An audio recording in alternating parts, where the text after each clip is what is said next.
All right, all hail the Knights of the Gimmick Table, where we spit the truth at the infamous round table, and your feelings get left at the door. I am Boogaloo. This is LowRyda. We are the Dead Presidents.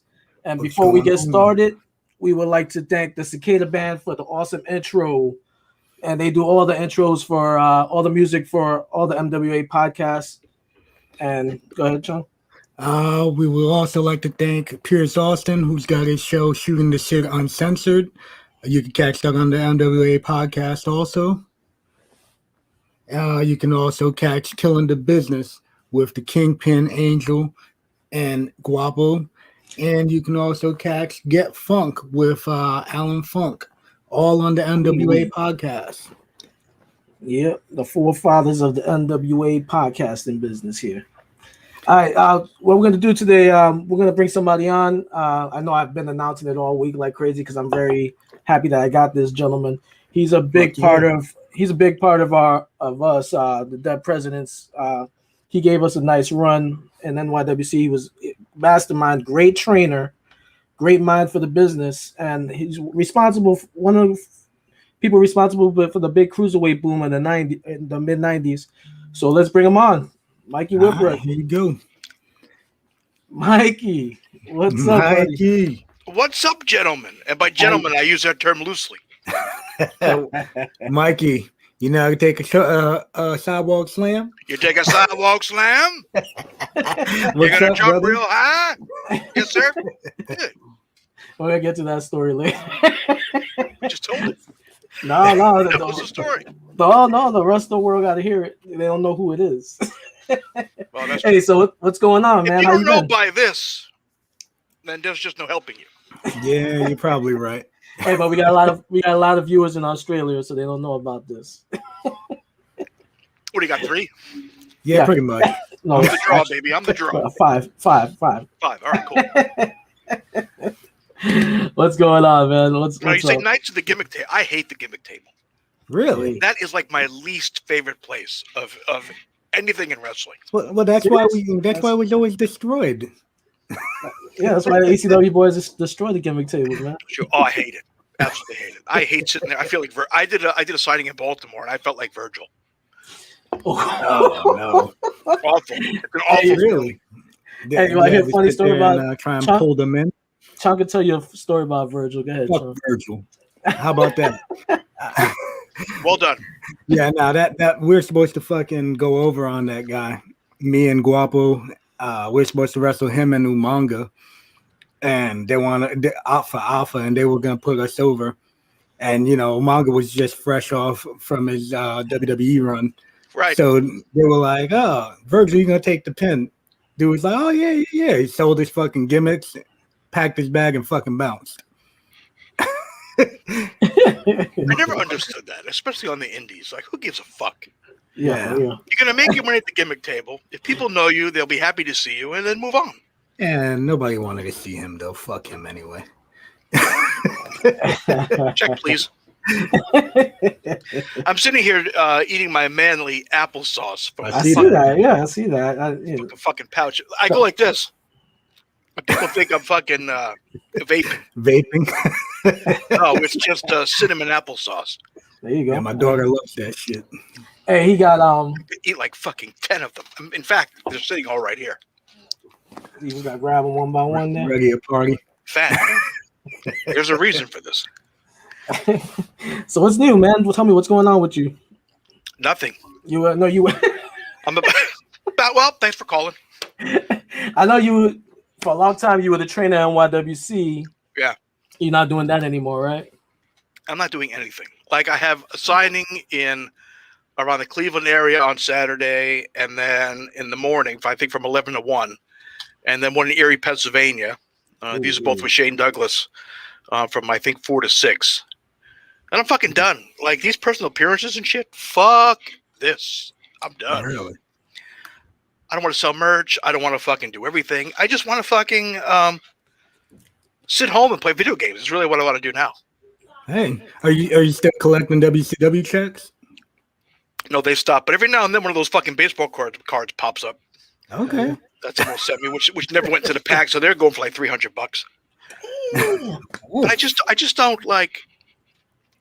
I don't hate the business, right? But I hate the business at the same time. Nice. Like, I know fucking shit changes, and fucking you can't be that fucking salty, cranky veteran guy, because Terry Funk always said the business is always changing. You have to evolve with it. If you don't evolve with it, it's going to pass you by.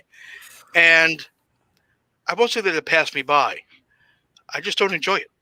Yeah. Like, I try very, very hard to watch some of this shit today, and I just can't. And then you go to these shows, and then you see these kids trying to emulate what they see on TV, which is they're emulating the wrong parts of what's on TV. And they don't understand that the guys that are doing it on TV are doing it on TV for a reason. It's because they know how to fucking do it, or at least they think they know how to do it, or they're in a position where they're being guided by people who know what they're fucking doing. Yeah. And there are certain aspects in the business that will never change, right? The style will change and some of this, but psychology, the human psychology, is not going to change. Right? Yeah. Now, in the 90s, we hold the big thing where Austin was the big heel, but he's a fucking big baby face. But your psychology was still the same. If you had the heel, who the people love to play with, you had to have a baby face who really wasn't a baby face, who was actually playing like a heel, and vice versa. Yeah. Just because, like Steve Austin's a perfect example, just because he was doing things that you liked, didn't mean he wasn't a dick and an asshole. The people just liked it. So you just flip-flop. Right? And now a lot of the big thing now is like the comedy stuff, which, look, I have my share of comedy. I mean, we remember that Frank Goodman show where I blew the red mist. Yes. I was just when you said that, I just thought about it. You and Tara. I don't know if we can talk about that these days. You guys might get canceled. It's on video if you look it up. I'm canceling myself. So fuck you. But no, I get very angry when I see kids out there doing things that they think they should be doing for what they see on TV, and they're not being guided the right way. They're being guided by people who've never been anywhere or done anything, or don't have the experience behind them to really contribute. Well, that's the thing. Everybody and their mother has a wrestling school now. That's right. So it's one of those, I tried teaching people up here in PA, and it's just the work ethic is not there for most people. There were a couple that, were all right. But like they would get mad that Mikey yelled at us. Well, Mikey only tells us what we're doing wrong. I said, "Oh, I'm sorry." I said, fuck this. I said, I just can't. Right. I remember you slapping the fire out of little Oscar one day because I was telling him to hit me and he wouldn't hit me. And you jumped up on the apron and you like, "Pah!" You like, hit him. So and nowadays kids can't take that, man. They shut down. But there's certain places, you guys know this, on the human body in professional wrestling that you can hit with a little bit of something. Yeah. A club to the back, a forearm to the chest, a slap, unfortunately. Yeah. Because I do not like stingy pain. Stingy pain is banned. Punch me in the face as hard as you can. I don't like stingy pain. Yeah. Slaps, chops, all that stuff. I mean, sometimes you have to have some impact, which is fucking hilarious because everybody knows this is where I get fucked up in wrestling today. Everybody knows the gig. The gig is up. Everybody knows they're all behind the fucking curtain. They might as well watch everybody put spots together and everything else. Yeah. But yeah, guys are still going out there killing themselves. Shit, those apron spots, I watch it whenever I see that on TV. I'm like, what the fuck is wrong with you? But this is an example of the older generation looking at the kids today and going, what the fuck are you doing? Yeah. Which is the same exact thing the people were telling me in 94, 95, which Terry Funk was the same people telling him stuff in 1975 from the guys from the 50s. So it's very normal what's going on, and at our advanced age, when you're considering falling down, breaking a hip, sometimes you see these guys taking these bumps on the apron. You're like, oh, what are you doing? And I'm thinking to myself, in 15 years, 20 years, you're going to feel like fucking shit. But again, same shit everybody told me. Same shit everybody told Cactus. Same shit everybody told Sabu. All the ECW guys. And it's just, inherently, we're all stupid. Yeah. But the people know the gig is up. So when you have AEW, my good friend Jerry Lynn works for them. But this is my thing. So you have a match with Cody and Dustin, right? where it's fucking old school as fuck, and they're Mhm. beating each other up, and they're fucking Dustin's bleeding like a fucking pig, and it's fucking holy shit. It's they're getting you into it with the story and the realism and everything else. And then you have Orange Cassidy doing fucking haha. Hands in the fucking pocket. But look, which is fine. I find this gig, I find it entertaining, right? But I don't understand how you can go from the haha to out there having a story and then gigging your forehead. Why? No, it's old school. You know, and all three of us, we've all gigged our fucking foreheads like idiots, Yeah. right? But when you have a crowd that's willing to buy into whatever the fuck you're doing, whether it be the Orange Cassidy stuff or fucking Trent, his fucking mom in the fucking minivan. That's fucking fun. I love that though. I love because I still remember to this day. Remember when he got in trouble for smoking weed in high school, and his mom was like, "Hey, that's it." She punished him. She punished him. He got grounded. He got grounded. He couldn't do shows. But that's fucking funny as shit though. Yeah. Like time he fucking threw a cigarette and almost fucking blew the school up. Why are you throwing a cigarette open flame into this fucking nice big barrel that says flammable and hazardous? Oh, please, by all means. But you know, I just don't. And Mikey Rockshaw said, "What's up?" What's up, Rockshaw? And you got Angel saying you're stealing his bald gimmick. Listen, please. I like Angel. He's a good guy. I haven't seen him in years, but he's a good guy. He friend requested me on Facebook. We don't have a personal relationship, so he can't be my private page. Hook me up on Twitter at Mikey Whipwreck _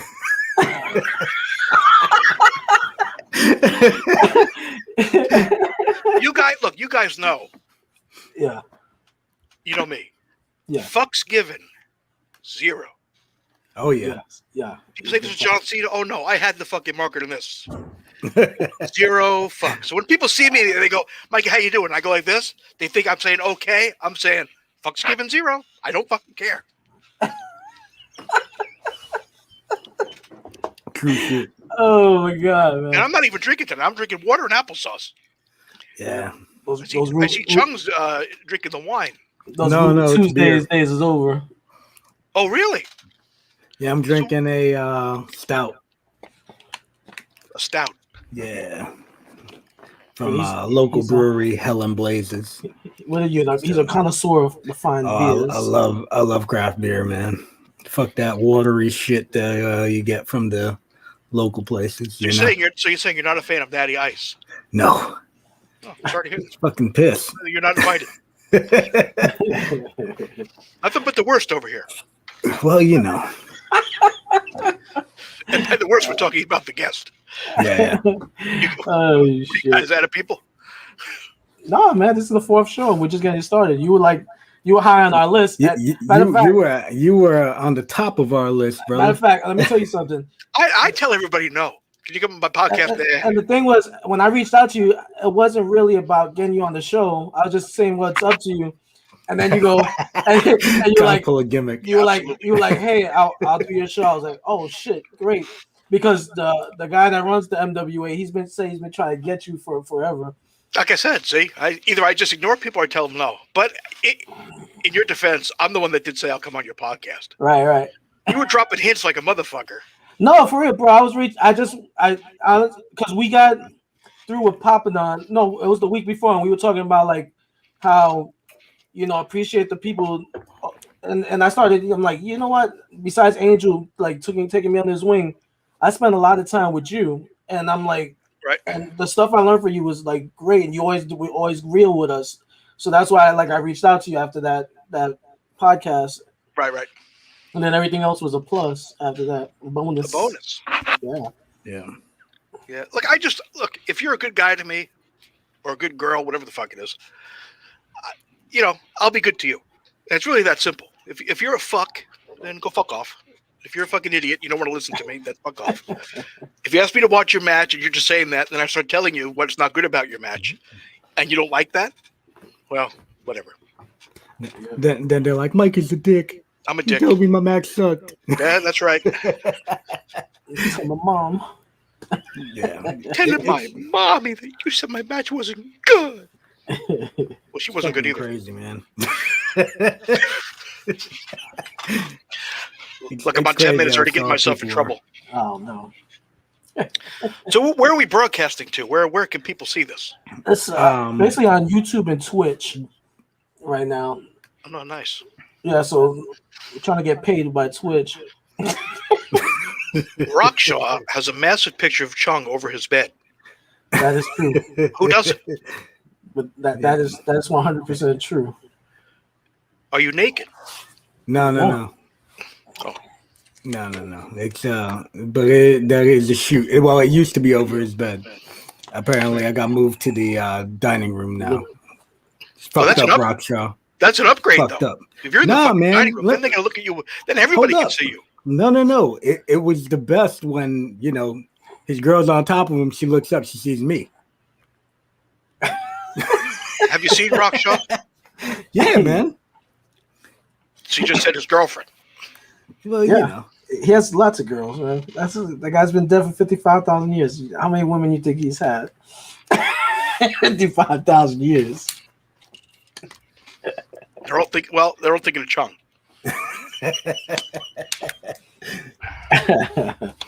God, this got derailed quick. Oh man, man, this is the kind of shit that we're trying to do, man. We're trying to have people pay for. Yeah, we're trying to have a good I get them top-notch show. entertainment. Yeah. Trying to find out some crazy stories from people, That's what we've been doing, throwing some what the fuck? Throwing some crazy shit out there, You know what's crazy? What's that? Another fucking applesauce. Nice. The catch was on point, though. That was a good catch. That's because I fucking dropped it. Which is wasn't really a catch. It was like save myself from looking like an idiot. You look like an idiot anyway. Hold on. Get a good sip. Killer Kowal, thank you for watching from tuning in. Man, Dubai. Killer Kowal. Hey, Mikey, I never asked you this, but where were you trained originally? Well, technically, at the Pilgrim State Psychiatric Center. There, what? Yeah, the Pilgrim State Psychiatric Center in Long Island. Okay. I don't know the guy's name, but he had a boxing gym in there because it was closed down. It was mostly closed down. There was like a drug rehab place in there. But if you look up the Pilgrim State Psychiatric Center in Long Island, it's just fucking huge complex where you sit all the fucking nutcases. It's probably haunted. But the guy had a boxing gym in there, and Sonny Blaze rented a space in this place. And he had a ring, and he opened a school. And Storm and Norman went and trained there. With the Power Twins would train there. Who's the other guy? Guy by the name of Gary. I can't think of. Anyway, I was like back in the day, I was like 160, 70 pounds. And he wouldn't let me pay to wrestle there. If I swept the gym and cleaned up, he'd let me train because he said a guy my size, there's no way in hell I'd make anything in the business. I said, okay. And that was pretty much it. He taught me to work the left and say hello to everybody in the locker room. And that's pretty much what he taught me. Okay. After about 2 weeks, we were training him. Yeah, but that was pretty much it. And then, I broke in ECW. That's my first match. That's where I started. Oh, and then Taz and Saturn helped me out in the ECW school, kind of fix some of the shit I was doing wrong. Okay. But yeah, I was trained poorly initially, but I didn't pay for it, so it was all right. But it's crazy how you went from. All the guy did was yell at me, tell me what I was doing wrong. It was really making me angry. I couldn't go there anymore. But that's crazy because you went from not being trained properly to training some of the best guys that were out on the indies, some guys that were on TV, well, still are on TV regularly, right now, you know? I think he has the most students on TV right now. And here I am in my living room, Well, hey, man. unemployed. No, like, see, my thing of training people is giving them a good foundation. Make sure they have the right attitude. They have to obviously love the business because I fuck with people left and right. Like, you can't give me a right answer. Like, no matter what it is, you're fucking wrong. And just basically give them a good foundation, feet, footwork, ring positioning, and the psychology and putting a match together that just comes with practice. And either you have it or you don't. Yeah. So basically, that's my secret to training people. Look, just listen to me, please. Mm-hmm. And the hardest part was when I get somebody from somewhere else and they had just bad habits like you would not believe, and I'd have to fix them. And they would say, "Well, he taught me this." I go, "Yeah, but that's not right." Like, if somebody taught you something, and somebody who has a pretty good reputation as a trainer tells you that's not right, it's probably not right. There's different ways to do things. You don't have to do things my way. He did. He flunked. But really, if I don't even know where the fuck I was going, the fucking troll comment came up, and I just lost my shit. That's fucking angel. Yeah. But like a lot of the stuff I liked about your training was it was the same as Gleason's. It was the same training as Johnny Rod's, and I guess because the stuff you learned from Taz and Saturn, and then you made your own style, Right. And it was kind of the same. So it was like very. While I was coming down to train with you or helping you train guys, it was fun because it was what we were used to. Yeah, just have fun. Like Taz, like I said, Johnny Rods, and Perry learned from Kowalski. So between those two guys, if you take both their shit, put it together, I mean, you're obviously going to do well. Awesome. And then like nowadays, like now, Kurt Hawkins and Red, they have their fucking schools going. And Jay Lethal has his in Florida. Now they take Taz's shit, Kowalski's shit, my shit, their own shit, and then they do it their way now. So it's, but there are basics. If you can do it differently, but either it's right and different, which is okay, or it's wrong and it's shitty, which then it's just fucking bad. I'm fully appreciative of the fact that there's a different way to do things. You know what I mean? But it just has to look right, no matter how you do it. But if it looks shitty, it looks shitty. Yeah. There's no other way about that. Yeah. So basically, if you're watching this, you want to get into fucking wrestling, don't do it shitty. And don't go to a shitty school. And don't. And the worst part is you get people that would watch their shit on tape and think they're good. But I understand that because I have some backyard shit that I watched from like 91 and like 92. That at the time we was like, oh yeah, we're fucking awesome. We got this. And then I watch it now and I'm like, oh, fucking kill me, please. God, I'm like, is this ever sees the light of day? So I'm gonna put it all on Twitch. I'm gonna stream it all and go, let's watch this shit together. Do it, man. Let's do it. I did one. You could probably get a shit ton of views. I did one with Lucha Freddy, and it was fucking painful to watch. Like, it was me against Paul Lauria. I think Paul was doing like the Young Dragon gimmick. What's he doing these days? About 15 to 20. No. It's like, oh shit. No, he's living in Long Island. I'm not sure what he's doing for work, but he's still out there. I talk to him every now and then. Okay. He pops up. Yeah. No, he's a good guy. Yeah. Still talk to Storm and Norman. Oh yeah, I remember Storm and Norman and McKinney and yeah, McKinney. Yeah, they were a good team, man. Larry McKinney. Yeah, Storm and Norman and Larry McKinney. Yeah, they were a good team, man. Good shit. You still keep in touch with Wayne and them? Yeah, I talked to Shane. He's an owner of NYWC, so I talked to him. The whole pandemic is kind of the fuck thing with the pandemic is like when it first started, I'm like, I gotta go somewhere. Like, I can't fucking take this. Like, I'm trapped home with my kids. Like, this is the fucking worst. Because that was like the longest I've been home ever. Yeah. You know what I mean? Like, and then it got to the point where now we can go places, and I don't want to go anywhere. I just want to stay home with my kids. Like, so I'm like, it's crazy how things evolve. Now, when I couldn't do it, I wanted to do it. You know what I mean? But now when I can do it, I'm like, I don't fucking want to do anything. Yeah, I hear you, man. This pandemic shit definitely slowed everything down for us. continue work at work, regular work for us, but wrestling. Wrestling pretty much died. Yeah. Well, it's been dead already. Yeah. Sean, what are you doing now? If you can say on the stream here. I Sounds good. I work for a sheriff's office. Don't you do the same thing? Yeah. You both do the same thing?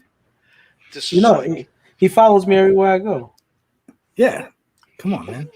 The fact that you guys are in law enforcement really... It's crazy, right? Boggles my mind. That's you crazy. guys are good. I mean, gimmicks aside, you guys are good guys, you know what I mean? So it's like... I like to see that good people did well for themselves. They kind of realized the wrestling thing wasn't going to work, or the wrestling thing was over, and they get their real life together and they get their shit in order. So that's good for you guys. Yeah. Oh yeah, I would always work. Remember, I was in MTA. Yeah. So. Some guys don't get it, and like they're still fucking lingering. It's like, hey, I'll be honest with you. I almost gave that up to go to Tennessee, and I was gonna resign and go wrestle down in Tennessee, and PJ stopped me. Right. Because he had just came into ECW at that time. He goes, hey man, he goes, don't go down there. I go, why? He goes, I just came from down there. He goes, you want to make $20 a night? Go ahead. He ain't lying. He wasn't lying. I was like, okay. I'll stay up here. I'm good, thanks. And Mikey, Angel wants to know if you're still in contact with Tajiri. Yeah, every now and then he pops up. We talk. I don't talk to him all the time by any means, but yeah, we talk every now and then. Usually on anniversaries or important dates. Going up the little guy. Watching Mikey. Yeah. You're still a little guy, Pierce. I'm not a little guy anymore. Now I feel when I walk in, I feel like Andre the Giant. Oh no, this guy's saying when he was a little guy, he used to watch you.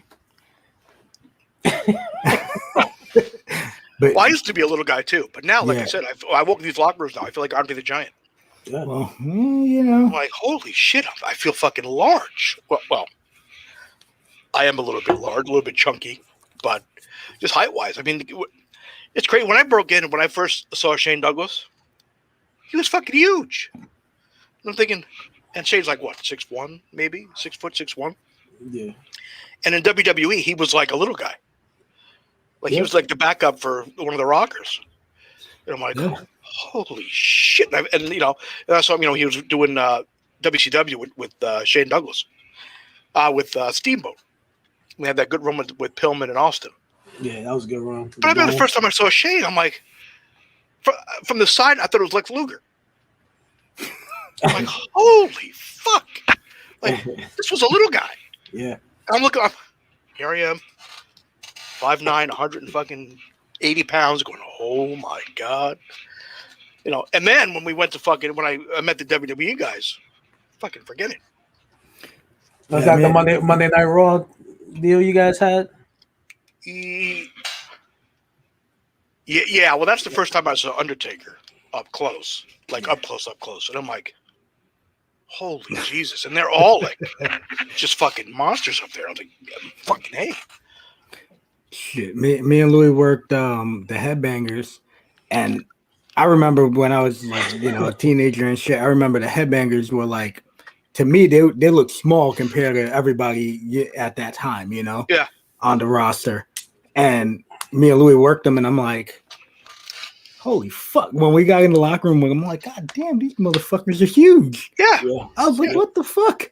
Except on TV, they don't look huge. Yeah, it was crazy. Like when you see them next to the Godwins and LOD and these guys, it's like these guys look tiny as fuck.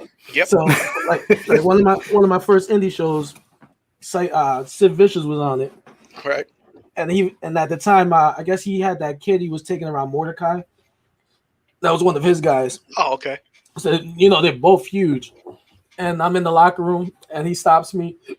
And he's like, hey, let me see your vest 1 second. Mike Tobin saying what's up. And I go, what? He goes, let me see your vest. So I take my vest off and I give it to him, and I'm the only one in the locker room with Sid and Mordecai. I'm like, I'm probably not gonna get that vest back. Did you get the vest back? Oh yeah, I got it back. Oh, that's cool. That shit would have only fit like one of Sid Vicious's arms though. At the time, you were probably like 180 pounds, Lou. Yeah, I was 185 pounds. Yeah. We remember those days fondly. Yes. And Hey, Mikey, Queewee, Alan Funk is Queewee. he said he met you back in WCW. How did you like the locker room? Well, it was all right. Like the guys were fine, but fuck the overall morale and just the. See, I came from ECW where everybody was like together all the time. You know what I mean? Everybody's joking with everybody else and having a good time. And, you know, even if you didn't like everybody, the cliques were kind of, you know, here and there, but we all got along for the most part. And then WCW was like, this guy had this locker room, this guy had this locker room. Then you had the mid-card, undercard guys here. So the guys were fine. Where did they keep the Mexicans?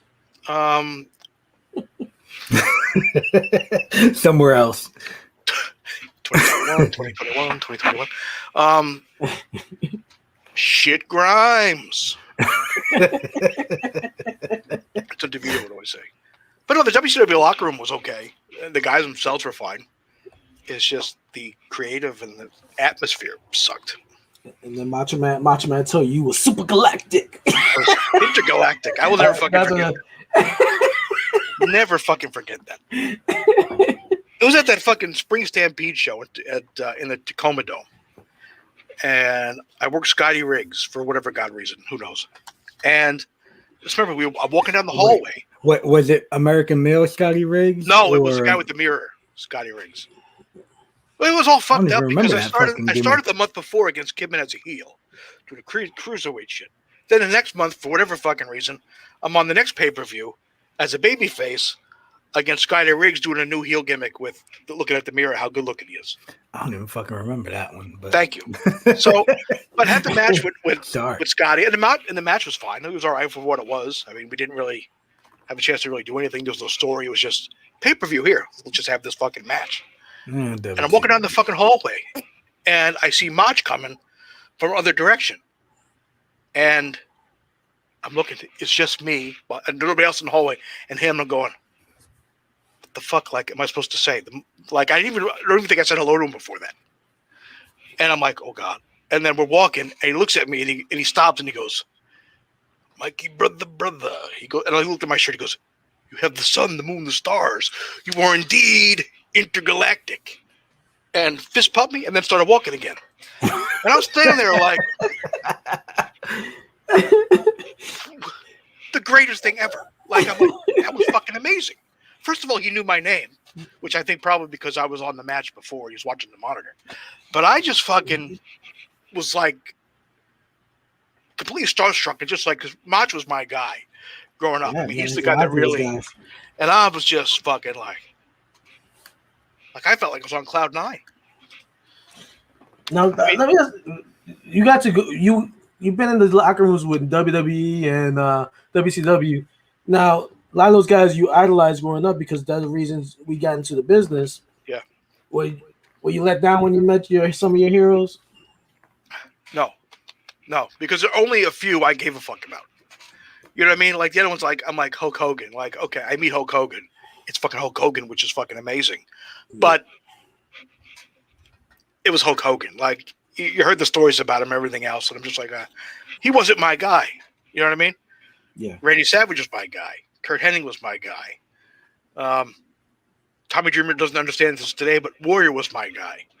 I still don't understand that for anybody. I know. Man, what are you talking about? That was your guy. When I was a kid, I liked the Warrior, but I still don't understand till this day, like, how the fuck what was so good about him? Like, besides the fact that he was huge. He was different. He had a fucking character that was fucking off the wall. And it was just entertaining shit. Now, as a worker, we're looking at him going, what the fuck were we thinking? But I try not to look. When I look back at Warrior, I don't look at it and goes, oh, that sucked. Or, oh, that sucked. I try to think of it like, this is this fucking character that did what the character did. And when you're 10, 11, 12, 14 years old, I mean, it was fucking cool as fuck. You know what I mean? Yep.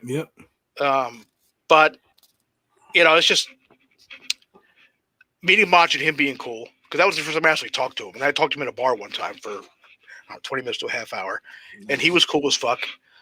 I was a huge fucking mark, like probably the biggest mark ever of Bobby Heenan. And that being said, somebody just posted, Mikey, tell us the Bobby the Brain story.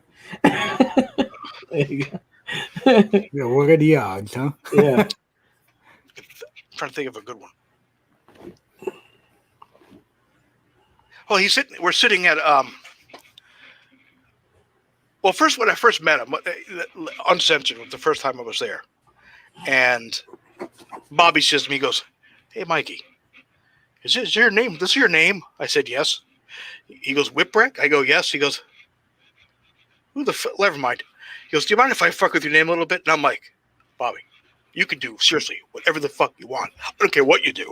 Like him just talking about me on TV was like, holy fuck, like this is amazing.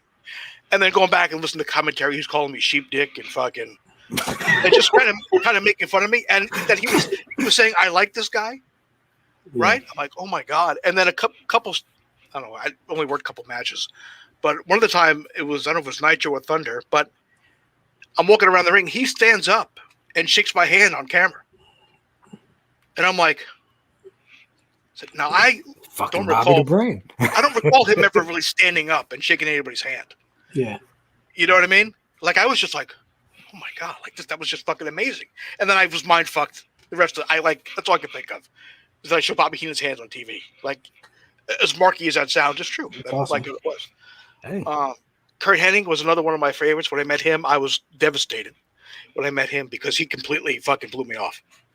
Like I was just, I said, "Hey, Kurt, Mikey Whipwreck, say I'm a big fan of working. Nice to meet you." And he goes, and just walked away. And I'm like, oh. So now I'm like, that fucking sucked ass. And he was like the first guy I had the balls to actually go up and say hi to. You know what I mean? Everybody else, I was like, chicken shit. Because I'm fucking shy as it is. I'm socially awkward. I have severe social anxiety. Not when I'm Mikey. When I'm Mikey doing a thing out there, I'm cool. But when I have to be myself and actually talk to people, very awkward, very bad. So I was scared to shit to say anybody than anything else. And then I had the match with Kidman, and then he comes back. And I come through the curtain, and I say thanks to Kidman and everything else, whoever. And I keep walking, and there's Kurt. He goes, "Kurt Hennig, it's nice to meet you." And I'm like, oh. I said, "Well, Kurt, I met you before." He goes, "Listen," he goes, "I thought none of one of those idiots that they bring in who has no idea what the fuck they're doing." He goes, "You can work. Welcome aboard." Tap me on the fucking shoulder, and then it was it. I'm like, yes. That's fucking cool. You know what I mean? So when you get stories like that with guys like that talking to you and just treating you like people, yeah, the whole atmosphere of WCW sucked. But I have memories like that where I'm just like, that was fucking cool, and that was fucking cool. And my wife has no idea about anything about wrestling. I can't share these amazing stories with her because you might as well say they're Joe Schmo. Yeah. Fucking, whatever. Who the fuck's Kurt Hennig? Yeah. What? Yeah, she has no idea. Like, How dare you? You tell her like, "Hey, Stone Cold Steve Austin stole the whippersnapper." Who the fuck is Stone Cold Steve? Him, she knows. And this is a funny Steve story. I was walking in the mall with my wife. She's my girlfriend at the time. And this guy comes up to me and says, "Hey, Mikey Whipwreck." And I'm like, I go, oh God. I turn around and go, "Hey, what's up?" And the guy's like, "You're a fucking pussy." And I go, "What?" "You're a fucking pussy." I'm going, I'm going to have to get a fight here in the middle of the fucking Lehigh Valley Mall. So this is so I go, "What the fuck are you talking about?" So now I'm with my wife, my girlfriend. So I have to blow up a little bit. You know what I mean? I can't be like, let's you can't go, "Oh, fuck you gotta be I'm a macho pussy." type guy. I go, "Dude, what's the fucking problem?" He's like, "You didn't kick Steve Austin's ass." And I go, "What?" Because "You didn't kick Steve Austin's ass." I go, "Why would I do that?" And I said, "I pinned him once already." "No, fuck that shit, dude. This guy stole your fucking move and you didn't go kick his ass." Oh, and I'm like, and then fucking Paul Blart comes up in a little fucking scooter thing. And we separate. I'm going, Jesus Christ. So I fucking messaged Steve. I said, "I just got into an argument with a guy. Almost had to kick his ass because he said he didn't kick your ass. Because I didn't kick your ass for stealing the stunner." And his response was, God, people are fucked up. It's like this is the fucking shit. Like, okay, whatever, buddy. Oh man. Like he knew it. The guy knew the business was fake. Right. He knew that I beat Steve because that was the fucking plan. But the fact that I didn't really get mad at him for stealing my move, which he really didn't even do, people just say it, and I just don't say, yeah, Steve stole my move. I've never said that. People have said, I go, oh, yeah, sure. I got it from Johnny Gunn, Johnny B. Bad. No, I didn't get it from Johnny B. Bad. I got it from Jimmy Garvin, who was wrestling Johnny B. Bad. And he came back randomly on a pay-per-view in WCW. His head was shaved. I think he was doing the pilot thing at that point. And Michael came out in the wheelchair. And Garvin took his place against Johnny B. Bad. And then Jimmy Garvin hit it on Johnny B. Bad. And they called it, I think they called it the 911. And I go, ooh, I like that. That was kind of cool and different. And you can do it to anybody. I'm like, oh, I might start doing that. Yeah. Well, Steve started doing the stunner, but he got it from Michael Hayes, who probably got it from Johnny Ace, I'm guessing. Or he saw Jimmy do it. But either way, the Fabulous Freebirds are responsible for the whippersnapper and the stunner. Nice. But yeah, people are like, people have always said, "Oh, you fucking, he stole your move," and he stole my move. Sure, maybe I should charge him a fucking royalty. Yeah, man. Fuck him. Oh wait, hey, Rockstar said that he stole your. He does the stunner from Hell's Gate because of you, Mikey. Wow, thank you very much. I appreciate that. And he does it he could do it off the first rope. Yep. Well, I wouldn't do it off like I did. That was fucking stupid. No, I've seen Rockshot do it off the first rope. Like the bottom? Yeah. Yep. That's okay. But you start going higher, not good. Hey, Mikey, somebody wants to know about the story of when Padre blew his finger off. Sinister Minister. I've had to have told you guys the story. Well, somebody else is interested in knowing. Okay, so the devil, he had like we would throw fireballs. We got to the point where he was throwing fireballs and people, and you were throwing fireballs too for a while too, right? Yeah. But he had one like a magician thing. It was like a copper pipe with like a button on it, and you click like a 9-volt battery to it, and you'd push the little button, and it would make like a little fucking. You took I think it was an eighth of a sheet of flash paper in the pipe, and when you press the button, a little filament at the end, and it would go, and it would fucking shoot out. So the magician would come out all this fucking shit and go, and it would just fucking shoot off in flames. So he was doing that for a while. He did one where we had Mama Luke in the tree of woe, and he fucking shoot a fireball at Mama Luke's nuts. It's just weird fucking dumb shit. But this night he comes to me and he goes, Mikey, I'm going to do a chic gimmick. And I go, what? A chic gimmick. I'm going to throw a massive fireball. And when I do it, we're going to come for our entrance, and you and Tajiri will be there. I'm going to go between you and Tajiri. I'm going to shoot a fireball from behind you, and it's going to go out in front. I said, okay. Realizing now that was probably sounded really like a really bad idea. But at the time, oh yeah, that's cool. Yeah, fuck it, do it. So you're supposed to take an eighth of a sheet of flash paper. And it's an 8.5 by 11, like a piece of regular printer paper. Yeah. And he's crumpling it up. He's trying to get it in this fucking tube. Trying to jam it the fuck in there. And he goes, I can't get it in. Hold on a second. So he goes into his bag and he pulls out a fucking toothbrush. So he takes the back end of the toothbrush and starts jamming it in the fucking pipe. Well, as he's fucking jamming it in like this, his finger hits the button. Oh shit! Lights the flash paper, and now that he's got this massive amount of paper in there, and a toothbrush in the end, like the old school, 1700s with the fucking muzzle gimmick where they put the shit in there. Yeah. Well, the thing fucking goes bam, and I hear. And I'm like, everything's like, that weird, the effect in movies when a grenade goes off. Yeah. And the guy gets up and everything's like muffled, and you're like, and you're like, well, that's what it was. And I look down, and the devil goes, oh my God. And he goes like this. And I look at his hand, and there's this giant hole in like his fingers, and blood is like pouring out of it. Like it looked fake. It looked like a movie. And we're like, oh my God, oh my God, oh my God. So the devil goes like this. He kind of squeezes his hand and keeps it up like this. And we start running to the sink. Now, dude, there's blood everywhere.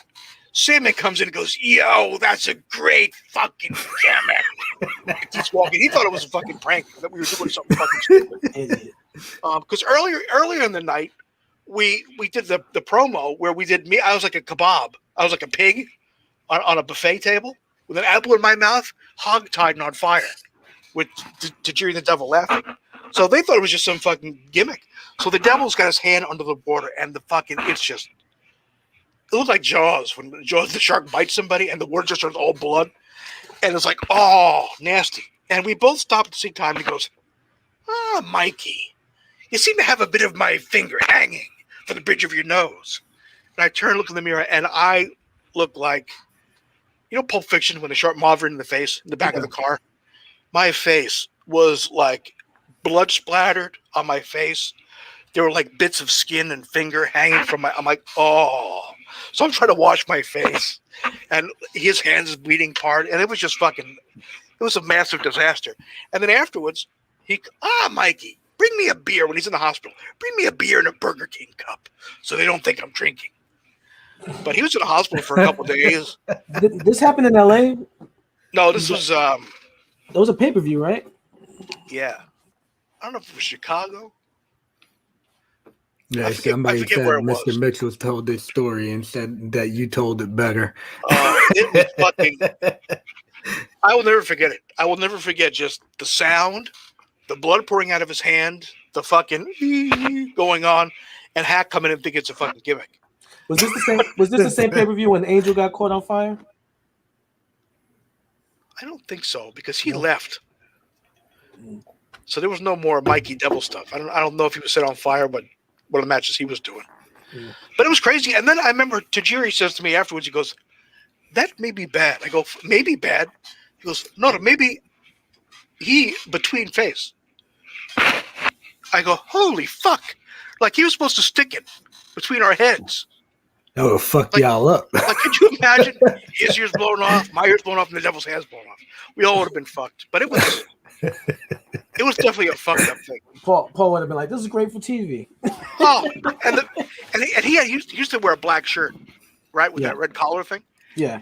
And we're sitting, we got him, and we're all kind of like this. And he's like, "Oh, I think I'll be all right." And I'm looking, going, "Motherfucker, no." But he looks down, right, and his black shirt, like under his coat jacket, it looked like it was wet. You know what I mean? Yeah. So he fucking rips his shirt open, the black button-up shirt, and he's bleeding from the stomach. So I guess he got him in the stomach too. And that's when he went. And we were thinking, oh my God, this is the scene where the hero makes the big comeback at the end of the movie. He saves the girl and the son, but then realizes, he looks down, and he's mortally wounded. But it was definitely fucked up. I mean, it's funny now to talk about it because he's all right. But yeah, it was a crazy fucking scene. Rockstar says it was in Chicago. Angel said he thought it was Ohio. Well, there you go. It was in someplace like that. Someplace in the fucking Midwest. Somewhere west of New York. Shit. Yeah. That was funny shit. So let me ask you a question. Look at I know we talked about it before about all that talent that's out there that came from you. Right. You got who you got? I'm gonna call him Plasma too, like forever. I mean, Trent Beretta. Right. You got John Silver. Yep. Alex Reynolds. Yep. Who else we got out there, Chun? Zack Ryder, Kurt Hawkins, fucking Tony Nese is out there. Yeah, Nese, yeah. Who else? Well, Red's still doing his thing. Yeah, you got Quiet Storm killing it in Japan. Quiet Storm's in Japan. So Jay Lethal's doing his thing. Yeah. So I mean, you got phenomenal. Like the list just goes on. I mean, you yeah. I gotta tell you. And I'm just being man. Like people come in, they want to train. I teach them the best I can, and when I feel they're ready or whatever, I'll put the word out to somebody and try to get them a look. But I get more enjoyment now watching them succeed and do things. Yeah. That I had doing my stuff. One, Yeah. it doesn't hurt, and two, it's just cool to see. Like, you know what? I technically did start that guy from nowhere, so it's just fun. Like I remember the first day I met Red. Like the SAT introduced me to him, and I'm like, how old is this kid? Like he looked like 11, fresh out the diapers and shit. Yes. And I'm like, does he wear a mask? They're like, no, he's Red. I'm like, okay. And then I seen him work. I was like, holy crap! I was like, the stuff this kid was doing back then. He's one of those natural. You know what I mean? Yeah. He was just him fixing his shit. Him and Quiet Storm, by far, like, I love those two kids. Like, I know those were your first two. Like the other ones, you know, whatever. But yeah. You know what I'm talking about. But yeah, but they were like that first batch. Yeah, that first batch, guys. Quiet Storm and Red. Like, oh man, they were great kids. Like, I never heard them say a bad thing about nobody. They always kept their mouth shut. Always, you know, friendly and cordial to everybody. Good people, real good people. And I fucked with them all the time. Like what's up, brother? Mega. But no, I fuck with them mentally. Just. Oh yeah, Chris Devine was good one too. I like Chris. Yeah, Eddie, he was good. Yeah, Eddie he was really great. Good. Eddie was great. Yeah, he had a good tag team with the Quiet Storm. Mm-hmm. You know, yeah, they were good. Joel and Kelvin were good too. No, they were good. I hate to say it, but Joel was the weak link of all of them. But he was the mastermind behind all of them, right? Oh, he's a mastermind, all right. Hey, I remember. no, they were all good. It's just it's just if I had to rank them. Let me tell you something. I remember going. Like Joel's like, hey, let's go. I'm gonna take you with us we're gonna go wrestle around. And he booked this ridiculous loop. It was like a Bill Watts UWF route where we went all like it made no sense. But then we wound up in this ECW thing in the ECW arena, and you were there. Right. And I guess they were supposed to do an autograph signing somewhere, and they didn't go. They because Joel wanted to book these matches around, right. And I just remember when you saw Joel, you just ripped his ass right there in front of everybody. I was like, holy shit. And I'm like, what the fuck is he talking to you like that? And I didn't realize that he didn't do the booking that you hooked up for him. So it kind of made you look like an asshole because you got them booked. Yeah. He did that a couple times. Yeah. But no good. I remember one time we were in Ocean City, Maryland. Wow. Cool. And it was for what the fuck? Who's the MCW? Corporal Dan. And we were in Long Island, right? And I was doing a night gig at the time because I had fucking I had some tax problems. In fact, I hadn't paid them in a while. So I was working for fucking FedEx overnight from like 2:30 to 7:30, loading fucking trucks. And then I took the booking for MCW. Well, I was going to just get on a flight from MacArthur Airport, shoot right down real quick, hour flight down to Baltimore, get some sleep quick, do the show, and then fly back the next morning. Well, he wanted Joel and Calvin and Red on the show. Was it Joel and Red? I'm going to guess it was probably the three of them. It might not have been the three of them, but I went with Shane. I said, you know what? I said, you guys don't drive. You have nobody to get fucking down there. I'll fucking rent a car big enough for we'll all go down. We'll drive down. We'll stay the night somewhere, and we'll drive home the next morning. So I said we'll do it. I'm like, I'm a fucking idiot. What the fuck am I doing? Like, now I'm going to be up all night. I'm going to have to fucking drive because none of these motherfuckers drive. Yeah, for real. Well, Shane drove, but I preferred he didn't. And I'm like, this is just... So we went all the way down, and we're getting ready to leave. And Joel says to me, yo, Mikey. I said, what? He goes, we're going to stay all week with the Briscoes. I go, okay, cool. So what does that mean? He goes, so we're not going to go home with you. And I went, what? You made me drive, motherfucker. we're gonna stay with them, and then we're gonna do the CZW, whatever the fuck, the Ring of Honor. I don't know what the fuck they were doing the next weekend. And I go, are you fucking kidding me? Yo, Mikey, we could split off. I said, okay, did you get paid yet? They go, no. So I said, go get your money from Corporal Dan. They come back, and I said, you get paid? I go, give me that. I took their fucking money, and I said, you can all spend all week with fucking the Briscoes, but you ain't gonna have no fucking money. And I fucking left. But I was so pissed because I gave up a nice, easy thing for myself. Yeah. Fly out straight from work, fucking right out of MacArthur Airport, right into BWI, get a fucking hotel, sleep, come back, have my show, go back the next night, party a little bit, Yeah. Ocean City, Maryland, and then fly home the next day. Nope. I drove. And then I was driving home and I'm fucking tired. Like I was up for like 27 hours at that point. And I'm driving. I'm like, this sucks. Shane goes, you want me to drive? I go, normally I would say no, but yes. The motherfucker, he drove for about, I don't know, 36 seconds. And he's tired. He's like, so we drive, he's doing this. And I'm looking at him going like this. Oh, this is good. I feel real safe. So yeah, so we got a hotel room, slept, and then went the next day. But I was so pissed. I was so mad. Whipwreck dollars. Yeah. It was nice because their money paid for the hotel, so that was good. So it was all right. Somebody called Joel a fat ass burrito stuffer. Squabble. Guapo said it. Yeah, I miss Guapo too. He was a good guy too.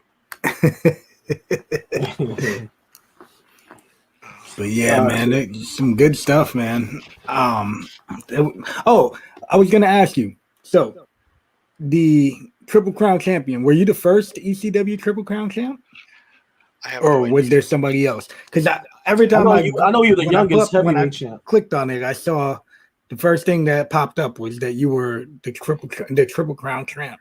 I love when people say you're the former Triple Crown. I said, how can I be a former champ? No, you are. Either I was or I wasn't. You are. It's not like I had everything at once. I think it was me, Taz, I think Sabu. That's true. Yeah. I think they said it was one other person. Yeah, but I think you held the heavyweight belt before Taz and Sabu. Yep. So you're the first. So I did it first. Nice. Fuck yeah. Nice. No, all shit like that's cool. You know, half the shit, not to sound fucking flippant about it, but I remember half the shit. That to me, that's fucking cool. That's good company. When I saw that, I was like, damn, look at that, man. Fucking Mikey was the first Triple Crown champ. I look at it and I see people like, oh, Mikey, big fan. And I look at it, I go, if I was a wrestling fan, I would hate me. Like, I would be like, fuck that guy.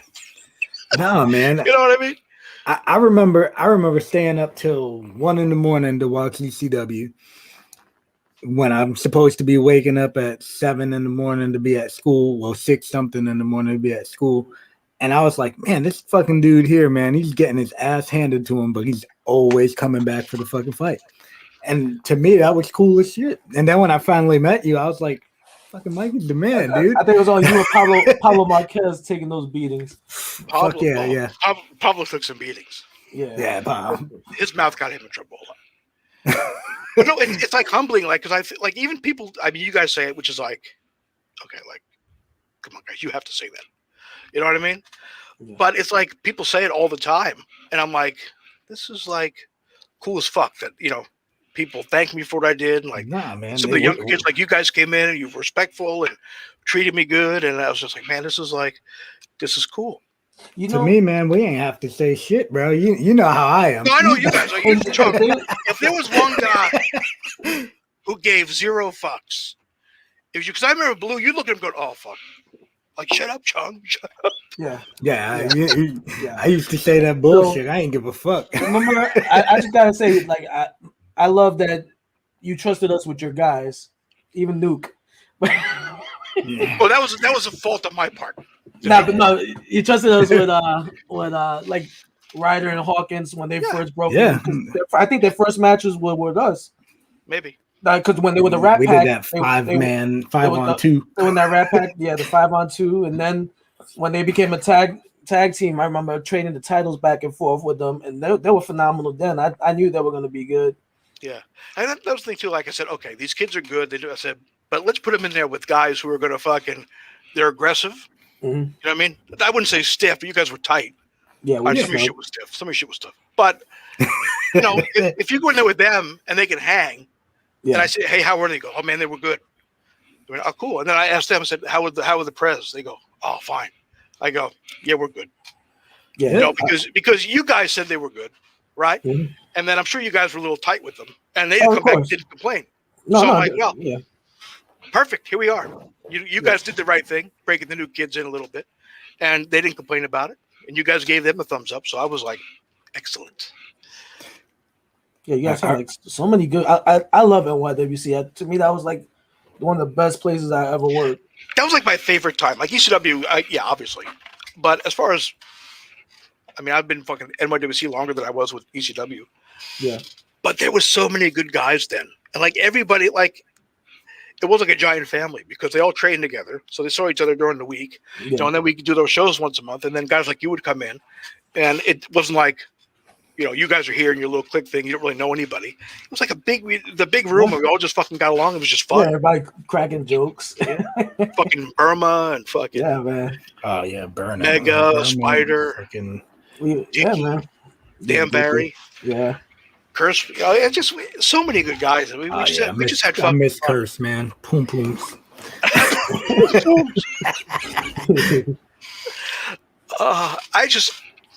I remember the first time I came to NYWC, Shane wanted me to come in. And Shane, I'm telling you right now, I'm coming in my gear, I'm doing the match, and I'm leaving in my gear. I'm going to be in the building 15 minutes. And that was back, 2003, 2004, maybe. So, you know, not much now with the pandemic and everything. I don't think I'm going to do anything when it's over, but, I mean, still talk to them. You know, so it's good shit. Yeah, man. That was a fucking great time. So you got a podcast you're doing too, right? Yeah, Duke, I haven't seen. I was going to ask you, have you heard from that dude? Nope, he's still rocking somewhere. And with a sad face on the back of his head. Yeah, that should look like a zipper. God. I can't believe my brother was a did bad that. day. don't put that blame on me. And when you guys did it, it didn't look like. See, it looked like anything else. I gotta say though, right? He dropped his head. He did bring it on himself because he told me, "Hey man, make sure you bring it hard because I'm not gonna sell it if you don't hit me hard." I was like, "Don't worry, bro, I'm gonna bring it." Then once I hit him, I think he got a little scared when he saw my brother coming with the chair, and that's when he ducked. He ducked his head, and the lip caught him, and from ear to ear, it looked like a zipper. But it didn't even look like. It didn't look when you hit him. It didn't. I mean, it looked like. No, yeah. We got the locker room. I was like, oh. No, bro. I remember I looked down. I remember him looking down. John, what did you do? I remember him looking down, and I look over at Louis. I'm like, fuck. Because then I saw that fucking flap of skin fucking fold down, and I'm like, that was our first match with NYWC too. Was it really? Yeah, that was the Psycho Circus. They brought us in for the Psycho Circus. But yeah, I remember looking at that, and I was like, fuck. And then he looked at me, and he was like, oh shit, and I was like, yeah. I remember I was screaming, go home. I was like, yo, roll to the you front. You guys had to go through the table. Actually, I remember you were like, feed up. He's like, oh shit. Louis like, feed the fuck up. He's like, dude said he gets up. We both hit him with the fucking chair on the sides of his head. The table. And then Louis picked me up, threw me on him. We went through the table. And then you guys were eliminated. We were both eliminated. And I land on him. I look at him. I'm like, get the fuck up and go out and leave right now. Get up and go. And he's like, is it bad? I'm like, just fucking go. Oh, it's fine. Just fucking go. And then I fucking go to get up. Fucking Terry Funk starts punching me. I'm like, what the fuck are you doing? You're on that team.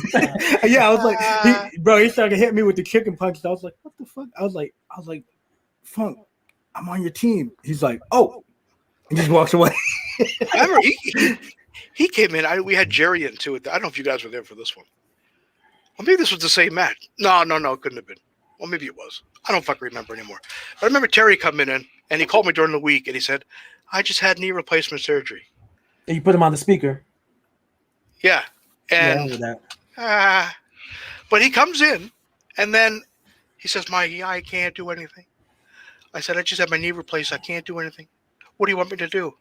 I'm like, I said, well, you're supposed to be a special guest referee. Do you want to be in the ring during this on the floor. I'll stay on the floor so I don't get myself into trouble. I'll be out of the way. I'm a crazy old man. I'm going to go out there and get hurt. I just have my knee replaced. He's got the shirt. Shows me the scar. I'm like, oh my God. But we're having the match. Next thing I know, Terry's in the ring doing the fucking ladder spot. Now, what the fuck is he doing? And then he goes down and he pulls a Vitco and he gives Vitco a DDT. So I roll into him. I go, what are you doing? He looks at me and goes, I can't help it. I remember I'm in the corner selling, and he comes over to me, he grabs my head through the ropes and just punches me. Pow! I was like, shit, we're on the same team, Terry. Yeah, I think he just wanted to punch people. I had no idea what was going on. Well, he told me, he goes, there's so many people. What am I going to do? What am I going to... And he's just, fuck it. And he hit everybody, I think, but me. Yeah. When he caught me, I was like, oh, shit. I think he started hitting Forge, too, for whatever reason. That was a good time, brother. Hey, Mike, you got a podcast yourself, right? Yeah, we're on a break now. Me and Jerry, front row material. We're on a break. No. We're on a break. I can't take it. I can't handle. The problem with the podcast is, I've had many, as you guys, I'm sure you guys have had your share of concussions. My mood swings are through the fucking roof. Like I get very whatever, and I get socially anxious. And when we do the podcast, I'm like the funny guy. Like I have to be on. Like tonight, I'm cracking up, joking off. Like most people know me, and I'm in a good mood tonight. And even if it wasn't, I'd fucking fake it, like I was in a good mood and just have a good time. But to do it every week, and I'm like the funny guy on the show. Jerry's a nice guy, Jerry, who every now and then will turn heel on Friedland, and then there's Mike doing the hosting thing, and I'm like the comic relief. Yeah. And there are days I just don't I try very hard to fake it, but I just I can't do this today. I don't feel like being funny. I don't feel purposely being funny.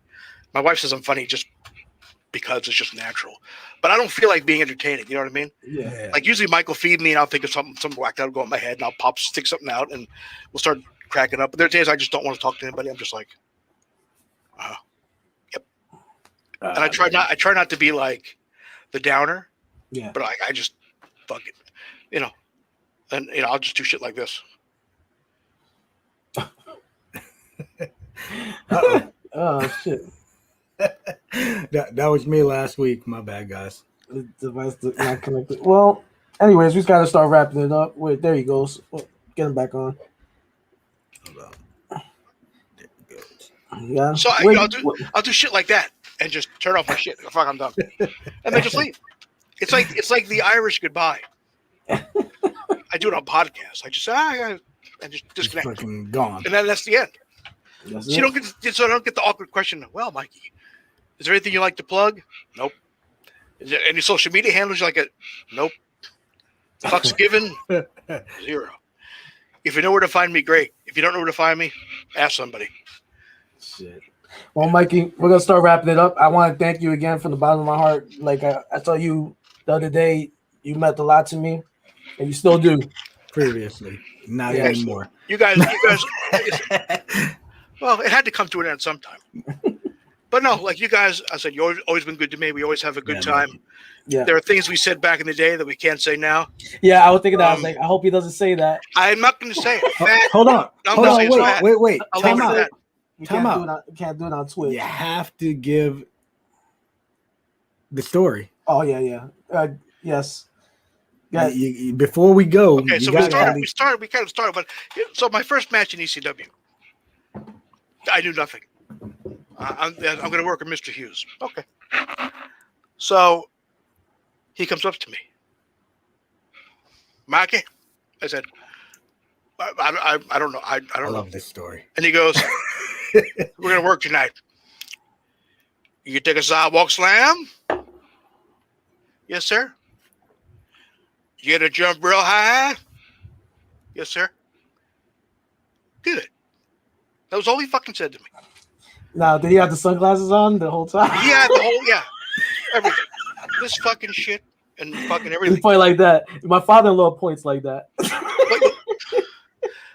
it's always I don't know what's weird, but I I had no idea. I knew I was wrestling Mr. Hughes, but he said he had like 4 matches that night. I'm like, okay. And then I hear Mikey go to the ring. And I'm just fucking sitting there. Mikey, go to the ring. I'm looking around. And Paulie said, Mikey Whipwreck, go to the ring. And I'm going, what the fuck this Mikey guy is, but he's in fucking trouble. Well, Paulie fucking comes up. Are you going to go to the ring? He goes, you're Mikey. I said, oh. So I'm walking to the ring, my first match ever, in sneakers and the dragon shirt I had in my bag that I got from Storm and Norman, and red shorts I got from Donnie Allen. And I'm walking to the ring going, I have no idea what the fuck I'm doing. I'm in the business 2 minutes. I'm already getting yelled at. I feel like a fucking moron in sneakers and what I'm wearing. And I'm about to get killed by Mr. Hughes. So this is fucking wonderful. But he was so easy. Like, I didn't feel a thing. I remember he shot me off. And he called duck or somebody called dropkick. Now I'm thinking, am I supposed to dropkick him? He can't be dropkicking me. He's the big cat, man. No, I have to be dropkicking. No, but so all this in my head in like the 3 seconds it takes. So he fucking comes, and here he comes. I see his foot. Didn't feel a fucking thing. Punches, didn't feel a fucking thing. He picked me up in a couple backbreakers, didn't feel a fucking thing. And he goes, pretty good. He goes, sidewalk slam, jump real high, and fucking threw me off. And I went fucking real high. Like, he almost lost me. That's how high I went. And I fucking came down. He goes, that was good. And he said, thank you. And then that was the end of it. So I said, thank you back, thinking I should just say thank you. Meanwhile, he was thanking me for laying down, as if he couldn't make me lay down if he wanted to anyway. Like, it would have taken him 3 seconds, literally 3 seconds. So that's what I understood the concept of the thank you. When you say thank you, when you pencil, yeah, you're saying thank you to them. You're not saying, you say the thank you for putting me over, yeah. But in the ring, the guy laying down is the receiver of the thank you. Yeah. And there were times I was getting pinned, and I would say thank you first. I'm like, oh, looking back at him, what an idiot. Good times. The more you know. I can't complain, brother. Yeah, sidewalk slam. This was fun. Like, normally I hate these fucking things. No, man. But I know you guys, and I figured it'd be fun. So yeah. Yeah, I can't complain, man. I missed the hell out of you working with you, Mikey. It was we definitely had some great times. The good old days, man. Like, yeah. People always say the good old days, but this was literally the good old days. We just had fucking fun. Yeah. I know Angel's bitch ass is upset because you did our show and not his, but you know what? Oops. Fuck you, Angel. Bitch. Fuck you, Angel, bitch. You wide nose having breathing all the white man's air. Yeah. Oh, by the way, Chung Boogaloo said you take care of the PayPal. Yes, you 250, yes, right? the 250, right? 75. We went long. Oh, okay. Yeah, we're 15 minutes over, so I got to get that extra. You're on that Just Incredible PayPal. Yeah, I show up. What the hell kind of shit? All right, man, hey, you know. I get it though. Like, I started saying, like, there's so many of these fucking things that are shitty. Yeah. I've done so many of them. Like, Sal, how did it feel wrestling Steve Austin? I go, the same way it felt this other 7,000 times I've been asked this question. And it gets harder and harder to fucking be entertaining. And I just said, you know what? I'm not doing it. If you want me to do a fucking podcast, you're gonna fucking pay me. Fuck it. And there are people that pay me for it. All right. Hey, fuck it. So get that money. It's not even about the money. It's like, look, I figure if you're gonna pay me, you're gonna take your time to do your homework. Yeah. And not just generic. So Mickey. Mr. Whiplash. Yeah, exactly. But yeah, no, guys, this is fun. Yes, Mikey. Definitely. I'm gonna get in touch with you again, maybe just sometime this week. Just shoot the shit. Yeah, man. But thank you for coming on, Mikey. My pleasure, I said, I really appreciate you being here with us. We definitely do appreciate you coming on and being on here with us, brother. Anytime. Ask me anytime. I'll probably say no, but feel free to ask. Hey, we will. Well, thanks for coming on this time. You're welcome. Be safe, brother. I'll talk to you guys soon. Are you gonna let me out of the room? Yeah, we'll let you out. Should I let myself out? We'll let you out. Love you, man. See ya. All right, bye. All right, guys. Well, on that note, we'll see y'all next week with another episode. Mikey, thank you very much. Pierce, thank you so much for putting together this podcast group that we have. Cicadas, thank you for your awesome music. And on Thursday nights, y'all can catch Queewee with Get Funked, Alan Funk. On Friday nights, y'all can catch Angel and Guapo with Killing the Business. And I don't know, Pierce, man. Pierce is a machine. He works every like Mr. 24/7. So just turn on NWA World. You're gonna see Pierce because he's a machine. Yeah, if you follow MWA World on Twitch, and you'll get alerts whenever Pierce is doing it, because he does it random fucking times, morning, night. Shout out to Pierce, man. Like I'm saying, Australia, thank you for jumping on board with us. We appreciate you. I know it's early over there or late. Thank you guys. Just have a good weekend. Cheers. Make sure y'all drink your Fosters.